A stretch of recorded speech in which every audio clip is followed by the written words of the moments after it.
Hello, everyone. So this is a chart on the American independence chart, and particularly honing in on its current Rahu period or Rahu dasha. These are the time periods in a person's life, which also can translate to time periods in a country's life. And of course, with countries, unlike people, you can actually go through them many times because a person can only go through them at most once unless you live to over 120, which is unlikely because they all add up to 120. And that was going to show the major cycles. Of course, you experience cycles within those, sub periods within those, and that will show you're going through them all the time. But here's the American chart. First of all, before I even get into this American chart, I want to just highlight some things here because there's a lot of obviously controversy around using this chart and this time. And there's a few times floating around for the American independence chart, but let me tell you, they are all kind of around the 5 p.m. local time in Philadelphia. They're all hanging around there, more or less. So that's not really debated. And most astrologers use the Sibley chart, which initially was 5 p.m. And that was rectified in a sense by another astrologer. Sibley was a British astrologer, and another American astrologer rectified it to 5:10. So we're just looking at around 5 p.m. anyway. And that time, the sidereal chart is going to show Scorpio rising, whatever way you spin it, around 5 p.m. So it was the 4th of July, obviously, 1776. I'm using 5:10 p.m. in Philadelphia. And here we have Scorpio rising, North and South Indian charts. This places, whether you use the tropical or the sidereal, this places Rahu in the ninth whole sign, if you're using whole signs. And so that's relevant in terms of the Rahu period. So what does that mean, first of all? Rahu period in general, for anybody, shows a time of innovation and challenge in many ways and transformation. It also shows a time of divisiveness, of the person themselves being in a way split and wanting to find that wholeness. And when you blow that out into a country's chart, the United States, of course, is having this kinds of divisiveness and, civil war essentially in all but sort of boots on the ground and guns in the air. This is a civil war in a sense. This Rahu period, which began in 2016, is obviously pointing to the massive shakeups that have happened in US politics since then. And so any, commentator on this will tell you about how since 2016, it's just even polling has become really hard to predict. The polls are getting it wrong all the time as well because it's just so erratic and unpredictable. And that's Rahu, essentially. Rahu, you can correlate with Uranus in modern Western astrology. And certainly Uranus has a big role to play in this US chart also. Uranus is in the seventh whole sign, opposite the ascendant, very closely conjunct the descendant degree. And it is about to move into Uranus again in 2024 for the next 7 years. So that's a whole other sort of trigger as well for this chart. But back to the Rahu. Rahu being like Uranus is innovative and all of that. And that's great. But on the other hand, it's also very confused. So this is particularly a problem when you put it in the ninth host sign, because the ninth host sign is about truth and knowledge, religion also, laws. And these are the things that are being impacted by this Rahu. Rahu is like throwing a demon into the temple. Rahu is like the rogue in a church. Rahu is like the rogue up on the stand. Essentially, it means that there's some dark qualities here that have to be addressed in the American psyche that is being played out more obviously on, in politics, more obviously. Rahu is the politician, by the way. Rahu is prominent in every politician's chart because, in a way, unless you're willing to do this shady dealings and all of these kind of handshakes in the corridors of power, you're not going to get ahead in politics. It's only Rahu individuals that get ahead in politics. So Rahu is, and especially its ninth house guys, very much about challenging the status quo in terms of belief systems, in terms of traditions and even law, and certainly truth. So truth is being challenged every step of the way and will be continue to be challenged every step of the way through this whole 18-year cycle of Rahu. So just let me show you that just to kind of make that more clear. If I place it now, Rahu here began in 2016. The first phase of that is Rahu. So Rahu until May of 2019, then Rahu Jupiter until Rahu Saturn in its current guise, and subperiod from September 2021 until July 2024. So that's very significant as well, because we're in this era of Rahu Saturn, and Saturn is very much the kind of deal.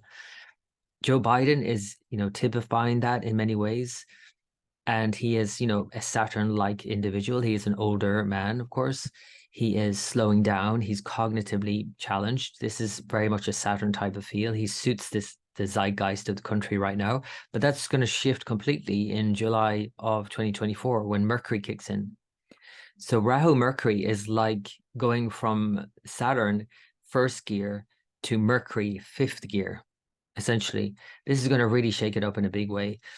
But the thing is, Mercury is retrograde in the American independence chart in the ninth house sign. And so that's obviously going to show, and I think you don't need an astrologer to tell you that there's going to be a lot of confusing developments leading up to the 2024 US election.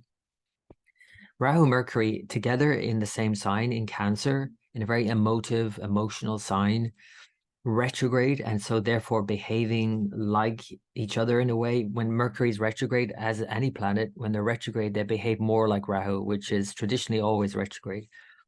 So these two retrograde planets together in Cancer in the ninth house sign of truth shows that it's going to really challenge the truth. And we're really not going to know what to believe or who to believe.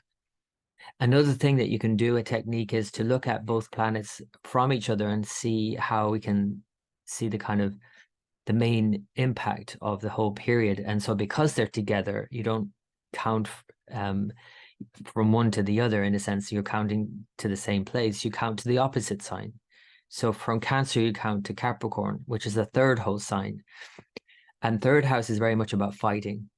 And so obviously there's going to be a lot of fighting. There's going to be a lot of opinions, a lot of truth seeking, a lot of deception. All of this third, ninth house axis is going to be very triggered. And it's going to continue to be triggered, of course, because after Mercury comes Ketu by 2027, February of 27 until March of 2028.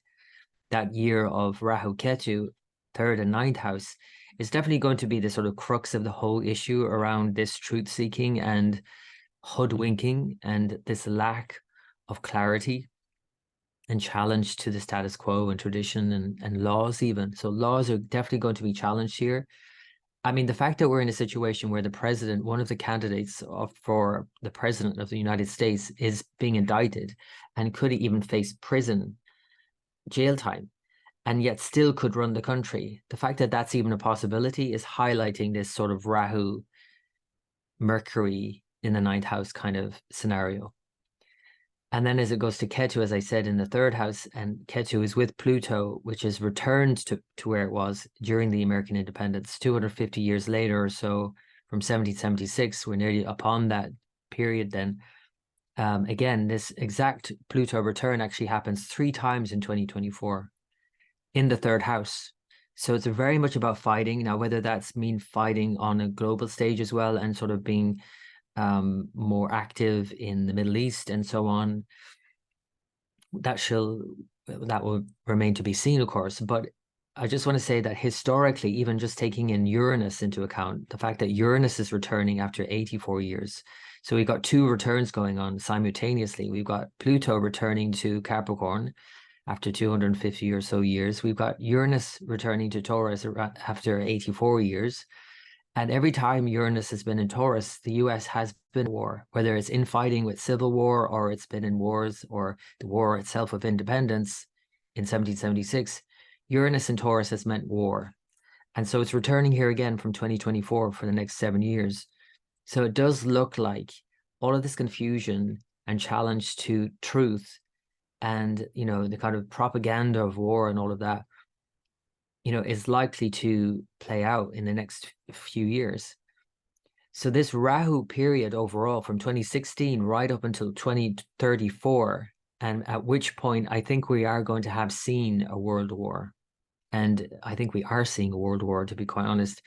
But however it might escalate and de-escalate, and however it might be fought, whether, in terms of drones, whether it's cyber attacks, whether it's, those kinds of fighting methods opposed to, the typical fighting methods in the previous world wars, there is likely by 2034, by the time America has finished this Rahu period and moved into Jupiter, there's likely going to be a lot of fighting and a lot more divisiveness, and maybe even a splitting apart. Who knows? I mean, some are suggesting that the United States might even break apart and different states might break away from the United States.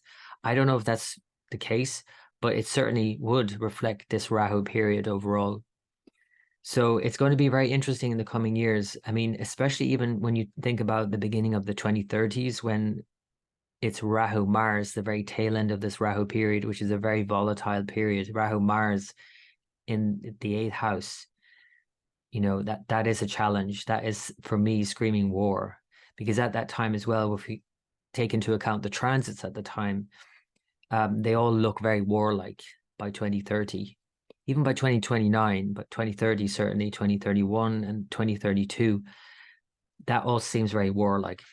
So this is Rahu. Why does it create wars? Because, well, essentially it's twisting the truth. It's hiding what is true. Even if there are truths that come out of this, there are deep insights that one can get from Rahu in the 9th house.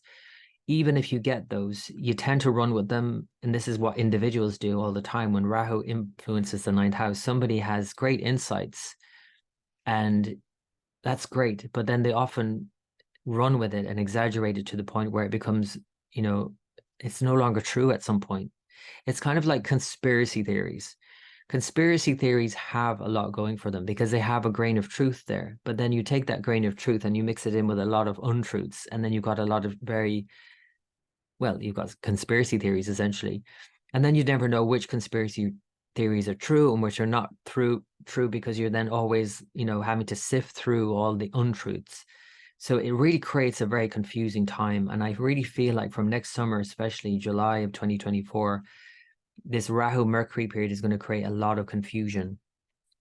And, you know, you're not going to know who to believe.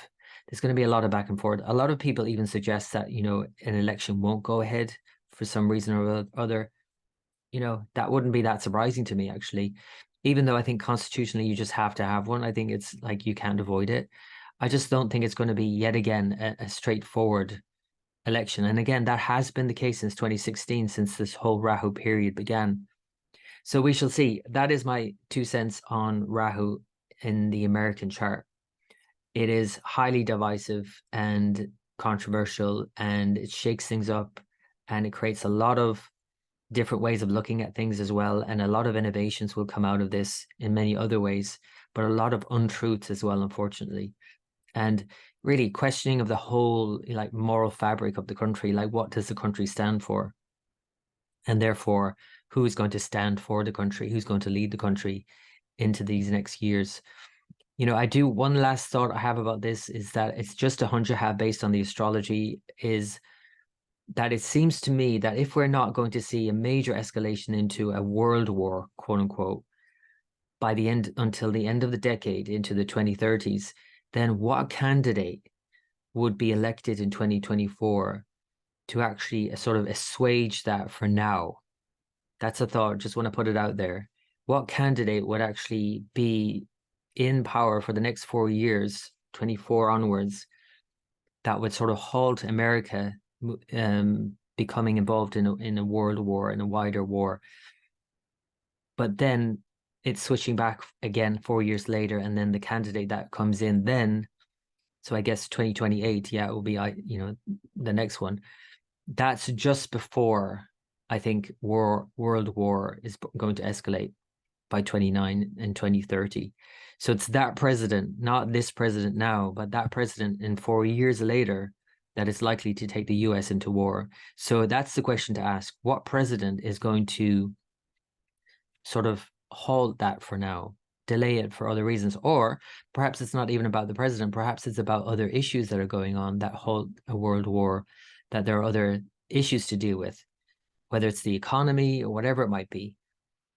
Something to think about. If you have any questions, any thoughts about that, if you have any opinions about what you could see in terms of a president that would suit that sort of dynamic in the time frame of the US chart, please keep it, of course, in line with the astrology, because it's not just about personal opinions. It's about the astrology combined with a best estimate, right? It's our best way of using astrology in terms of these world affairs.